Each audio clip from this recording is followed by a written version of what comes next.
അസ്സലാമു അലൈക്കും വറഹ്മത്തുള്ളാഹി. അല്ലാഹു സുബ്ഹാനഹു വ തആല നമുക്ക് നൽകിയ വലിയ അനുഗ്രഹമാണ്, വലിയ ഭാഗ്യമാണ് നമ്മുടെ മക്കള്, അല്ലെ? മക്കളില്ലാതെ വിഷമിക്കുന്ന എത്രയോ ആളുകൾ നമ്മുടെ കൂട്ടത്തിൽ തന്നെയുണ്ട്. അല്ലാഹു സുബ്ഹാനഹു വ തആല മക്കൾ ആഗ്രഹിക്കുന്നവർക്ക് സ്വാലിഹീങ്ങളായ മക്കളെ നൽകുമാറാവട്ടെ. അല്ലാഹു നമുക്ക് നൽകിയ മക്കളെയൊക്കെ സ്വാലിഹീങ്ങളാക്കി തരുമാറാവട്ടെ. ആമീൻ യാ റബ്ബൽ ആലമീൻ.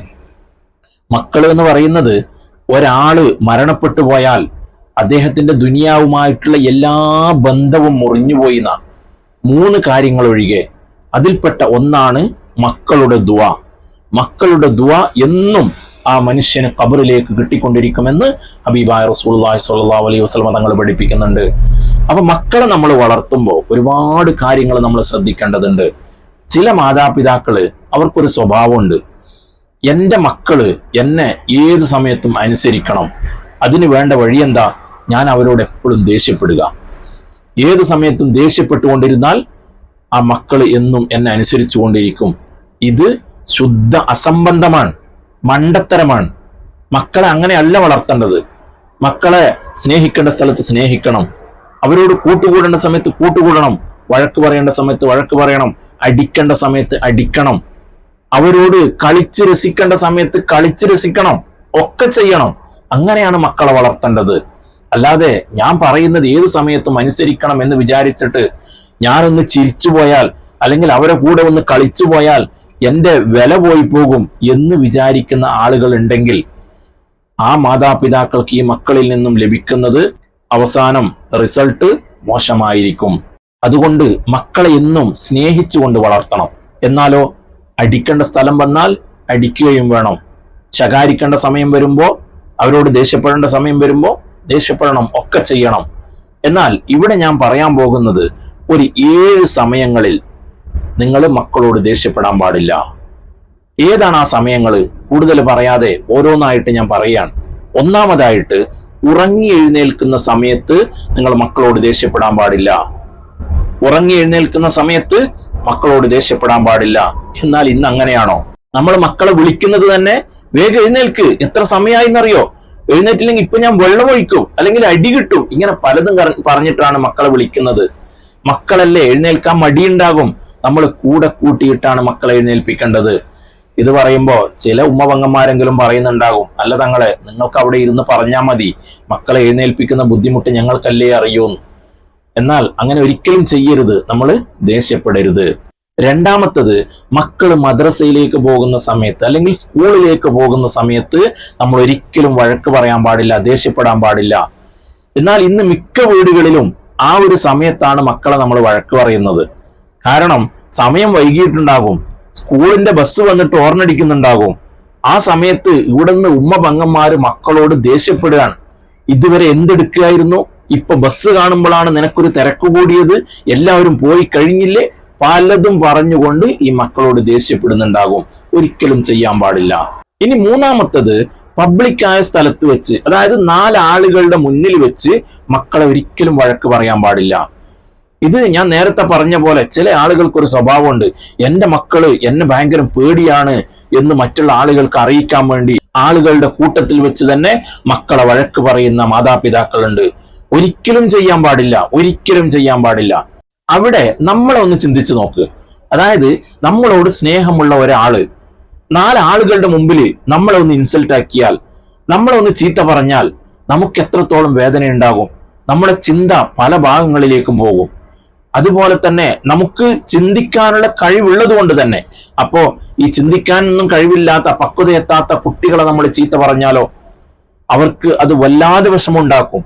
അത് അവർ പല കാര്യങ്ങളും മനസ്സിൽ ചിന്തിച്ചു കൂട്ടും. അത് നമ്മുടെ ഭാഗത്തുനിന്ന് ഉണ്ടാവാൻ പാടില്ല. ഇനി 5ാമത്തത്, അറിയാതെ വരുന്ന തെറ്റുകൊണ്ടും അതുപോലെ തന്നെ മറവി കൊണ്ടും. ഈ 2 കാര്യങ്ങൾക്കും നിങ്ങൾ ദേഷ്യപ്പെടാൻ പാടില്ല. അറിയാതെ വരുന്ന തെറ്റ് എന്ന് പറഞ്ഞാൽ, ഉദാഹരണത്തിന് ഒരു കുട്ടി ചായ കുടിച്ചിട്ട് ഗ്ലാസ് ടേബിളിൽ വെച്ചു. ഈ വെക്കുന്ന സമയത്ത് ഇങ്ങനെ പുറത്തെവിടെയോ നോക്കിപ്പോയി, അത് നേരെ നിന്നില്ല, താഴെ വീണ് പൊട്ടിപ്പോയി. ഒരിക്കലും ആ കുട്ടി പൊട്ടിക്കാൻ വേണ്ടിയിട്ട് ഇട്ടതൊന്നല്ല, അറിയാതെ വീണുപോയി. ആ സമയത്ത് ചില മാതാപിതാക്കൾ ഇളകുന്ന ഇളക്കം കണ്ടാൽ ആ കുട്ടി നിന്ന് മൂത്രം ഒഴിച്ചു പോകും. ആ രൂപത്തിലാണ് വഴക്ക് പറയുന്നത്. ഒരിക്കലും ചെയ്യാൻ പാടില്ല. അതുപോലെ തന്നെ മറന്നുപോയാൽ എന്തെങ്കിലും ഒരു കാര്യം മാതാപിതാക്കൾ കുട്ടിയോട് പറഞ്ഞു, കുട്ടിക്ക് മറന്നുപോയി, ഏതെങ്കിലും ഒരു കുട്ടി ഈ കാര്യം എനിക്ക് മറക്കണേ എന്ന് പറഞ്ഞിട്ട് മറക്കാറുണ്ടോ? അത് മറവി സാധാരണമാണ്. അപ്പോ അറിയാതെ വരുന്ന തെറ്റിനും മറവിക്കും നമ്മൾ കുട്ടികളെ ശകാരിക്കാൻ പാടില്ല, വഴക്ക് പറയാൻ പാടില്ല. ഇനി ആറാമത്തത്, വിശപ്പുണ്ടാകുന്ന സമയത്ത്, അതായത് കുട്ടികൾ ആഹാരത്തിന് ചോദിക്കുന്ന സമയത്ത് കുട്ടികളോട് ദേഷ്യപ്പെടാൻ പാടില്ല. നീ ഇപ്പല്ല ഭക്ഷണം കഴിച്ചത്, ഇപ്പൊ വീണ്ടും വിശന്നോ നിനക്ക്? എത്ര പ്രാവശ്യമാണ് നീ ഭക്ഷണം കഴിക്കുക? ഇങ്ങനെ പല ആളുകളും ചോദിക്കുന്നുണ്ട്. അതുപോലെ തന്നെ ചില ഉമ്മപെങ്ങന്മാര്, എല്ലാരും അല്ല, ചില ആളുകള് അവര് സീരിയലിനും സിനിമക്കും അതുപോലെ തന്നെ പലതരത്തിലുള്ള കോമഡി പ്രോഗ്രാമിനൊക്കെ അഡിക്റ്റ് ആയിട്ട് ആ തുടക്കം മുതൽ ഒടുക്കം വരെ അവിടുന്ന് എഴുന്നേൽക്കൂല. ഇനി ആര് വന്ന് ഭക്ഷണത്തിനല്ല, ഇനി ഭർത്താവിനെ വന്ന് വിളിച്ചാലോ ചോദിച്ചാലോ എഴുന്നേൽക്കൂല. അവരോടൊക്കെ ഈ റിമോട്ട് കൊണ്ടായിരിക്കും മറുപടി. അവിടെ ഉണ്ട് ഭക്ഷണം, എടുത്തു കഴിച്ചോ, ഇവിടെ ഉണ്ട് വെള്ളം, എടുത്തു കുടിച്ചോ, ഇതായിരിക്കും. അങ്ങനെ ഒന്നും ആവരുത്. അപ്പൊ ആ സമയത്താണ് കുട്ടികൾ വന്നിട്ട് ഭക്ഷണത്തിന് ചോദിക്കുന്നതെങ്കിൽ ഒരിക്കലും കിട്ടാൻ പോകുന്നില്ല. അവരെ ആട്ടി ഓടിക്കലായിരിക്കും.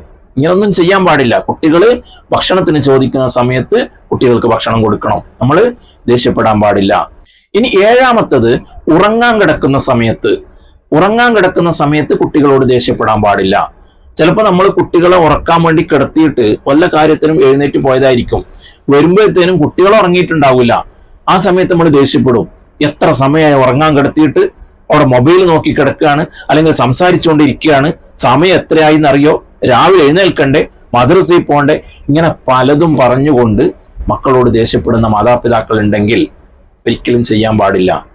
ചില കുട്ടികൾ രാത്രിയിൽ ഞെട്ടി ഉണരുക, അതുപോലെ തന്നെ രാപ്പനി വരിക, പിന്നെ പല കാര്യങ്ങളും ഇങ്ങനെ സംസാരിക്കുക, ഉറക്കില്ലാതെ അങ്ങോട്ടും ഇങ്ങോട്ടും തെരഞ്ഞും മറിഞ്ഞും കിടക്കുക.